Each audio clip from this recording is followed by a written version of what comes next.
Good morning. Welcome to your Friday morning, early morning intuitive guidance. I'm Dr. Bonnie Nussbaum, here with some words of wisdom to start your day off well. And as you can see, I'm still at my sister's house. We had a very fun day rummaging yesterday, despite the rain.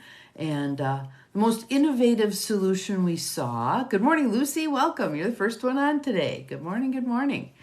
Most innovative solution we saw was someone who had taken a wedding tent. Good morning, Joe Neal. Welcome. You know those big, long, white wedding tents with the ruffly edges around them, and then there's the pretend windows in them with the dividers. Good morning, Peggy. Welcome, welcome. And it looks like two others of you are on here. Welcome. Your names aren't rolling yet, but glad you're here. They had done their whole driveway. Good morning, Gwen. From the garage all the way down the driveway. Great big long wedding tent, and all of their rummage was under the wedding tent. Good morning, Abigail. Welcome. Thank you for the sunshine. So I thought that was a pretty clever way to beat the weather. So we found all manner of fun things. A beautiful wooden bookcase that a man had built for his daughter's dorm room, you know, where you put the bookcase and then there's the wall and the bed is cantilevered over the top. So good morning, Cindy. Welcome, welcome. So we bought the bookcase part, and we had an old press board. It was not really a bookcase even. It was one of those writer's desks where you flip the top down, and it had like 3 or 4 shelves for small books above. Well, we had piled so much stuff on the writer's desk part that it broke off. So now we're going to replace it with this nice wooden one, which has 5 shelves to hold books, so that'll be fabulous. I also found a couple of books for myself, just a couple. And good morning, Linda. Welcome, welcome. Some clothes, some fun clothes. That was nice. 2 pairs of shoes. How's that for unbelievable? A nice pair of Asics that had hardly been worn. Good morning, Beth. Welcome. And a pair of slip-on leather work shoes. Basically, they'll be nice for dressing up for work. So yay! So we had fun. We had a great time. Took ourselves to lunch, and I did so well. I maintained really well because I was looking at the table next to us, and one lady got barbecued pork mac and cheese. And it was a bowl full. So that was, yeah. Good morning, Angie. Welcome. Glad you're here. Thank you for the sunshine. So I was a little nauseous even looking at it. So I had an iced tea unsweetened and a salad that actually had orange, mandarin oranges in it. Good morning, Janine. So I didn't even bother putting any dressing on it. It was very good. So we had a wonderful time. Good morning, Paula. Welcome, welcome. We're going out again today. And then I'll be heading for home. So tomorrow we'll be back in our regular digs. Good morning, Mel. Welcome, welcome.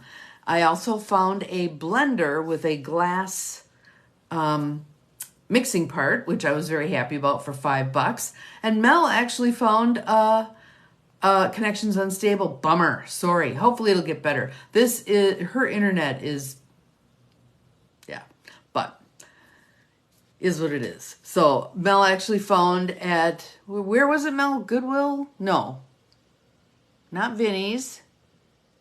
One of the thrifting places in Crystal Falls, juicer.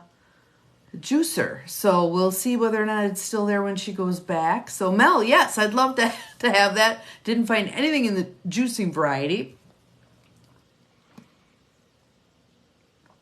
And then we can meet in Green Bay on Tuesday. That would be awesome if that works. Vinnie's. It was Vinnie's. I love Vinnie's. So yes, and we drove past one of the many Vinnies here. I mean, Madison probably, I don't know how many they have themselves, and then Sun Prairie also has their own. So funny. So anywho, our card for today. We've had this recently. Yes, definitely another report tomorrow. Absolutely. Found this really awesome, and I would show it to you, except I already put it in the car. Very soft. It's like a rust color sweater. Blarney Knitting Mills in Ireland. And I think it was only like $2. just a wonderful sweater. So I'm quite excited about that too. So all kinds of good stuff. So, yes, we've had this card before recently, which again, I will reiterate that when something keeps popping up, we are meant to perk up our little intuitive ears and pay attention. So, realize your place in the web of life. There we are. There we are in this beautiful web of life. So I'm going to do something a little bit different with it today than I did the last time recently. But let's take some nice deep breaths in through the nose. Hold. Out. Hold. In through the nose. Hold. Out through the nose. Well, I went out through the mouth. Never mind. Hold. So that one's called box breathing. And you just do 4, 4, 4, 4. Thus the box, right? But that's another one that can kind of signal your body, okay, time to slow down, time to settle down, time to be present and focused, etc. I'm actually reading Simone Biles' memoir while I'm here, because my sister, much like me, has stacks of books everywhere, and that's the one that grabbed my attention. And she sounds very much like I was as a kid, bouncing off of everything, jumping off of everything, flipping, turning, carrying on, laughing, talking too loud, blah, blah, blah. Yeah. So there's room in the world for those of us who are wired that way. So, and here comes Lily. Hello, Lil. She is a Jack Russell Terrier who is 12 years old, I think. And Vicky ended up with her when her person passed away. So Vicky usually has big dogs, labs, mostly labs. I think Lil is number 13. So she's one of 2 runty dogs that Vicky has had. So yeah, keep trying to get Vicky to open a rescue, or like a sanctuary for elderly dogs. But yes, absolutely, there's room for the wild ones. Absolutely. We're the ones who make life interesting for the rest of them. So there. So realize your place in the web of life. Like strands in a spider web. There it is. All things in nature are connected. I'm going to say all things in the world are connected. Ah, you met them. Awesome. She is a sweet little girl. Good morning, Bobby. Welcome. Glad you're here. Well, she's sweet until there's another dog around. And yesterday we were walking around. There's retention ponds in the business park, and Vicky tends to walk them there because there's a little trail and they know the path and away they go. But a dump truck went past and she had at it. She was not happy with that dump truck. So she can throw a fair amount of weight at the end of a leash. But I'm like, oh, honey, I had TJ. You're not going to pull off the leash with me. She was quite a little character. So, like the strands in a spider web, all things in nature, all things in the world are connected. Every animal and every plant relies on other plants and animals to survive. And then, again, I'm going to repeat, because I want all of us to get this. In a very intimate relationship. So it is not the same when we clear cut a forest of hardwoods and plant a bunch of pine trees. Not the same thing. And those who are just focused on bored feet think that that's comparable. Or they delude themselves to believe it's comparable. Not. So, I mean, to me, that's kind of like saying to someone whose child has died, well, don't worry, you can have another one. What the hell is that, right? So, appreciating those interconnections, the various little ecosystems that are everywhere in our world, and not messing that up. The web of life isn't a chain, and it's not quite a circle. It's a complex interconnection with all of life. So now this time when we do this exercise, I'm just going to have us do it where we are. So we get the appreciation for internally also. So as you're sitting in your living room, your bedroom, or maybe you're on your front porch, whatever, wherever you are, practice feeling your connection to the web of life. As you sit in nature, or as you sit right where you are now, Imagine sending a string out from your center and attaching it to something you see. So do that right now. I'm seeing the mum that Vicki gave me for my birthday with yellow and white and pink flowers. So I'm sending out a cord connection to that. I think that's a heart connection, so we'll send that from my heart.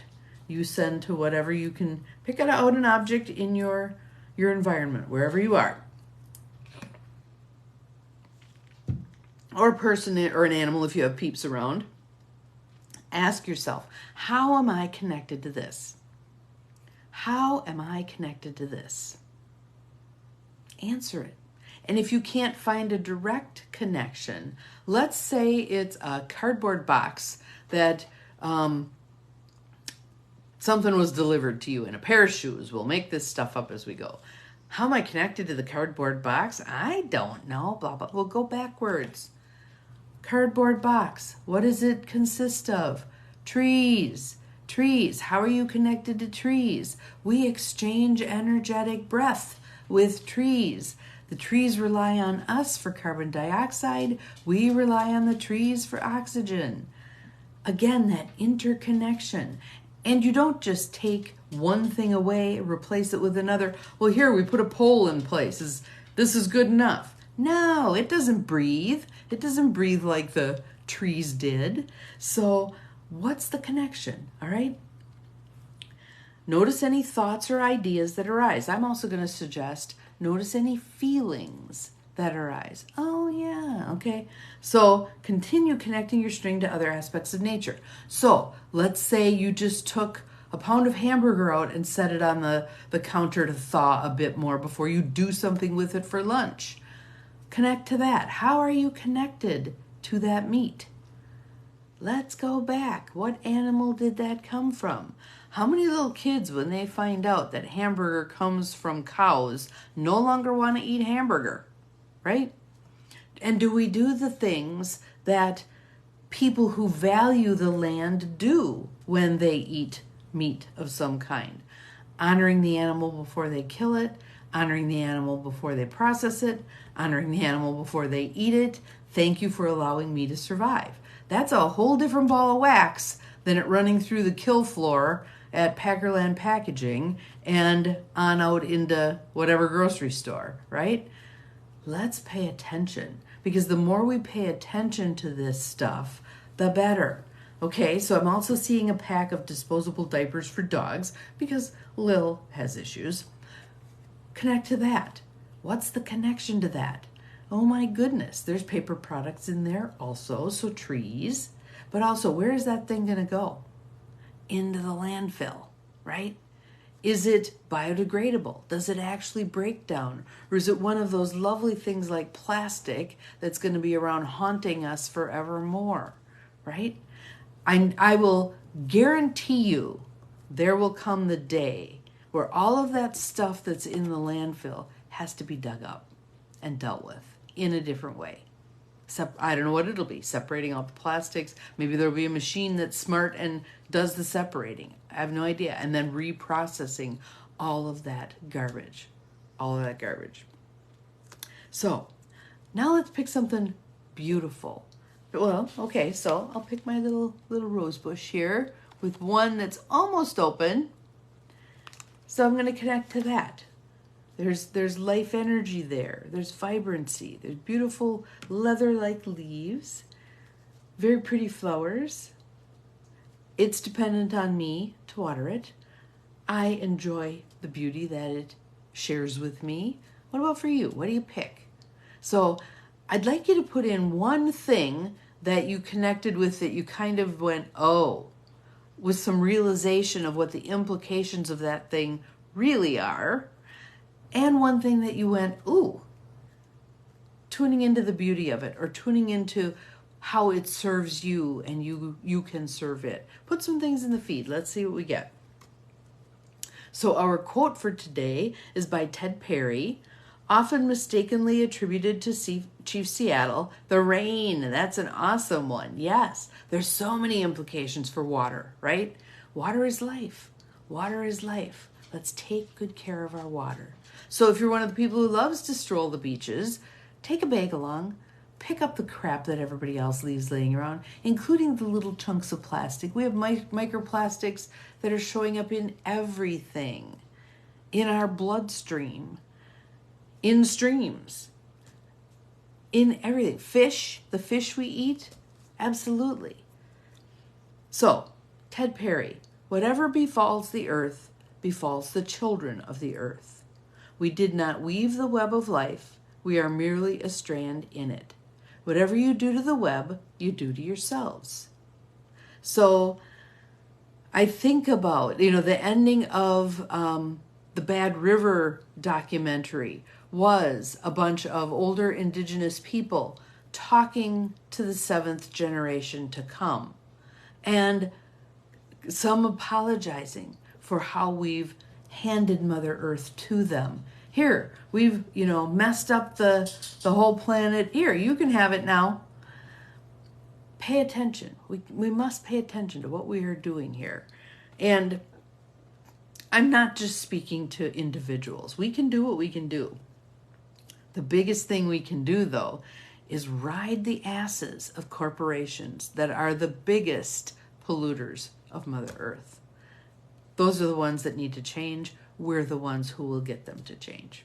So don't be too discouraged. We can do many things. We can do hard things, can't we?